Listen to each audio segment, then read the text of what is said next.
German Shepherd dog, right? And all I wanted was a German Shepherd, but at that time I wasn't going to get one. So I had to wait till I was about 17 or 18. And I bought my first German Shepherd. He was Max. And having an interest in the security industry, having a profound interest in policing, I wanted my dog to do what Rin Tin Tin could do. Okay, so when you bought this dog, had you joined the Navy? Was this before or after the naval service? This is before. Yeah, okay. Yeah. Then you spent a period in the Navy, and then you came out and went into security. That's right. And I went to England, spent a number of years in the UK. I spent some time in America, and I spent some time around the world. All working in sort of specialist security. Yeah. And at that time, it was the height of the Troubles here in Ireland, and I remember reading an article. I used to read an awful lot of the English papers because that's where it all happened in the UK, and this is before I actually went to the UK now. And I read a story about a dog called Yerba, and she was shot 6 times in London, and she died in her handler's arms. And I said, wow, if my dog Max could do that. So what I did was I wrote to the Metropolitan Police, and they told me that, and told them what I wanted to do. And they told me that I could actually obtain a book from Her Majesty's Home Office. And I paid a couple of pounds for it. And I have that book to this day, 36 years later. I've lost loads of important documentation, but I've never lost that book. It always showed up somewhere. And this was your same German Shepherd? This was my same German Shepherd. So I actually trained him. Okay. I trained him for man work. I trained him for tracking. I trained him. He must have been a few years old at this stage, was he? He was approximately he was maybe 2 years old at that stage. Okay. But I went on to England, and I spent my time in England working in the security industry. I worked very closely in environments where with the public, and I went from there on to America, and I worked in America. I worked in Mount Vernon in the Bronx in New York City, and I was a store detective there for finest supermarket stores, and I basically then I came home. And when I came home, I said, I came home, I tried to do the job here, I wasn't being fulfilled. So I said to my partner at the time, who was English, I said, I'm going back to England, I want to go up to the police. But within that period of time, again, Why England? Why not Ireland? Everything I learned in the UK. Okay. I had a very close connection there with policing authorities there. I learned an awful lot in the UK. What I know today, I learned in the UK as opposed to America. Everything I learned was basically in the UK, and like that, it turned out that I was after getting a job here, a contract to become an opportunity to become self-employed here. So I started my own security firm. I started my own dog unit, and I became very successful within the industry here. More money, less job satisfaction. So what I did was I got involved in detection. I got involved in detection dogs like Springer Spaniels, and I supplied some to the Gardaí. I supplied some to the UK police as green dogs that were never trained up. I got an interest in detection dogs then, so I wanted to know, how to train these dogs, and I learned how to train them. Everything to do with dog work came natural to me, but there was one thing missing. There was a certification to do what I was doing, right? But in 2005, I studied the social behaviour problems in Ireland at the UK, and I looked at America, and I said, there's types of dogs that we're using here in the UK, in Ireland and in the UK, and they're using a specific type of dog in America, which was the Czech Border Patroller. Why aren't we using them here? Why aren't we using them in the UK? So I introduced them to the UK. I went to the Czech Republic, purchased 5 females, 1 male, and the UK police took me up, and they bought a lot. Now they have their own Czech Border Patrol. So you've influenced the entire system of detection dogs in the UK? Police patrol dogs in the UK. Yeah. police patrol dogs in the UK. Have Ireland followed that lead? Not really, no. The Gardaí purchased one dog from me.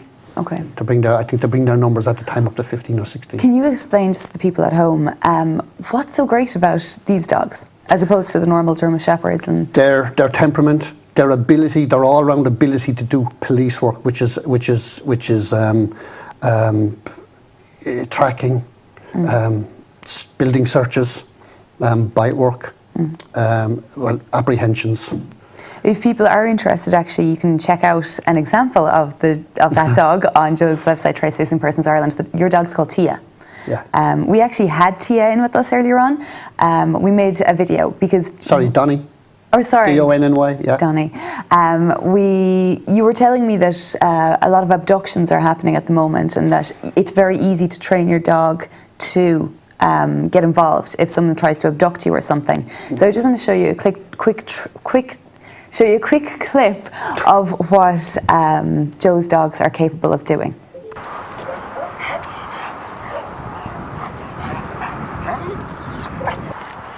Hello, how are you doing? You wouldn't have a cigarette on you there, would you? Would you have money so as you can buy a packet in the shop? No, I have no money. You have money in your pocket, I see it there. Look, my dog was trying to protect me. So All I want is some money to buy some cigarettes. Watch him. Hold! Ah! Ah! Ah! Ah! Call your dog off! Ah! Off! Off! Good girl. Sit. Sit. Sit. So Joe, that looks pretty serious. Yes. Is it possible to train your own dog at home to do things like that? Most dogs, 99.9% of 95% of dogs can be trained to do that. Okay. Right. I'd prefer a larger medium breed to a large breed as opposed to a small breed. Some people probably ring in and say, look, I want my Jack Russell trained. Jack Russell, yeah, great dogs for biting. They're snappy little dogs. They're too small. You need something that's medium to large.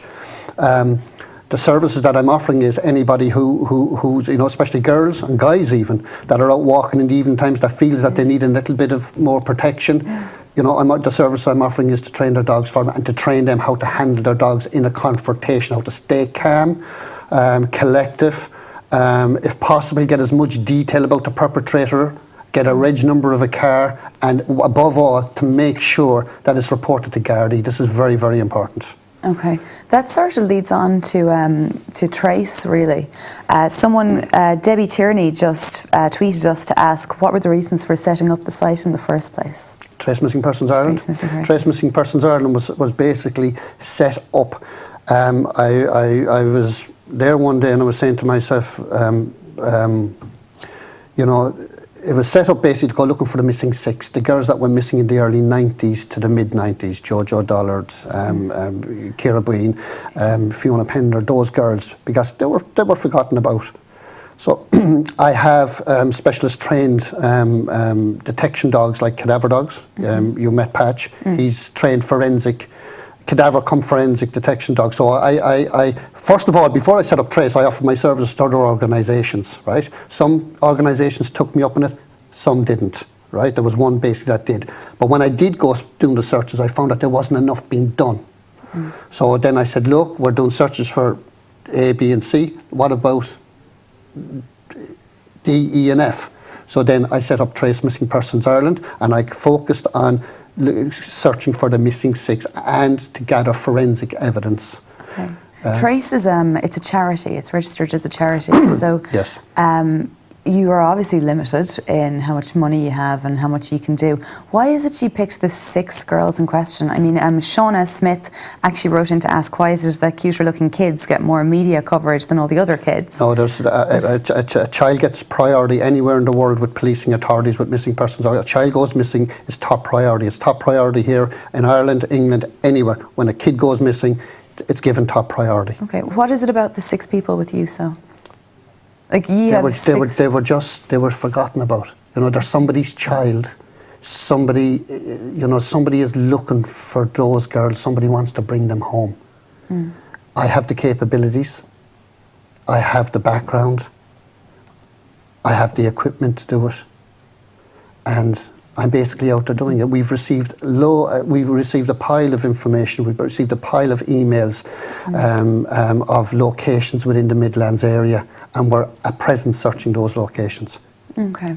Can I ask you as well, Adela McGeaney got on to us to ask, how many people are actually going missing in Ireland every year, do you think? There's between 30 and 40,000 go missing every year.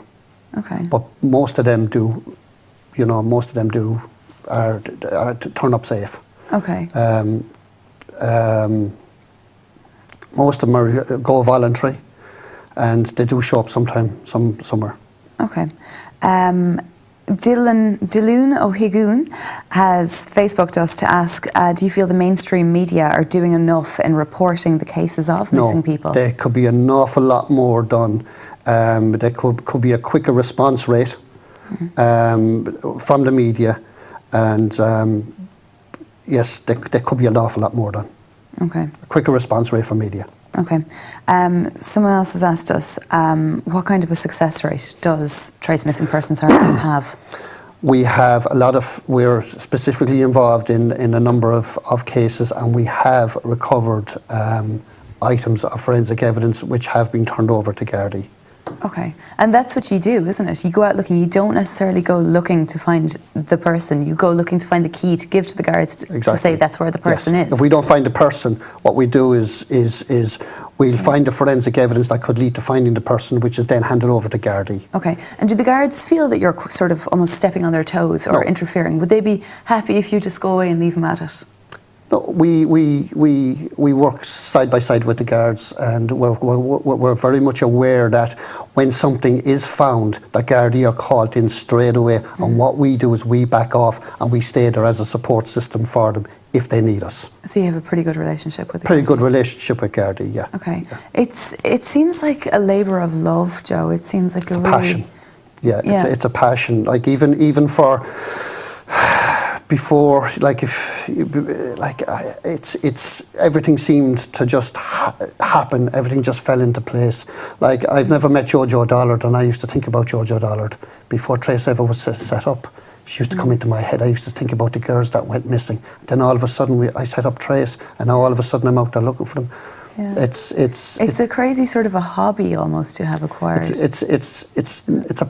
People say it's how do I do it? Yeah. It's cruel in a way. You want to find them, and in a way you don't nearly. No, I want to find them. I do want to find them. But when I'm out there searching for them, and there's myself and the dog out searching for them, there's me and the dog. I just don't want anybody else around, because I'm in a world of my own, and I'm just doing what I got to do. Okay. And do you have family yourself, Joe? I have family. Yes, I've got a son. I've got a daughter. So you can understand how of course, I can understand how. Yes, and to meet these people who have their loved ones missing, they're devastated. They haven't slept for 15, 16, 17, 20 years. You know, there's some of them very ill, and all they want to do is to find their loved one and bring them home, and that's where I come in. Okay. One particular case that I'm on, I'm working very, very hard on one or two cases at the moment, and I'm quite sure that at least one of them will come home. Wow, that's really impressive. Yeah. It's an incredible life you lead, Joe. If anyone is interested in the work that Joe does, or the work that Trace Missing Person Ireland does, go onto their website, check them out, and you can get involved actually in Trace too. Yeah, we're actually looking for volunteers at the moment for fundraising and to organise school workshops, because we do school workshops as well, to build awareness with young people about the danger of getting involved in criminality, which can be one of the ways that would lead to somebody going missing. Well, I can't imagine a more worthwhile thing to devote your spare time to. If anyone is interested, do like them on Facebook or follow their page on. Yeah. What is your website, Joe? www.tracemissingpersonsireland. Or you can follow them on Facebook. Thank you very much for joining us. Cheers. It's an excellent story, and I hope that Trace Missing Person Ireland and the School of Professional Dog Training goes from strength to strength. Thank you very much. Thank you. And my pleasure to be here.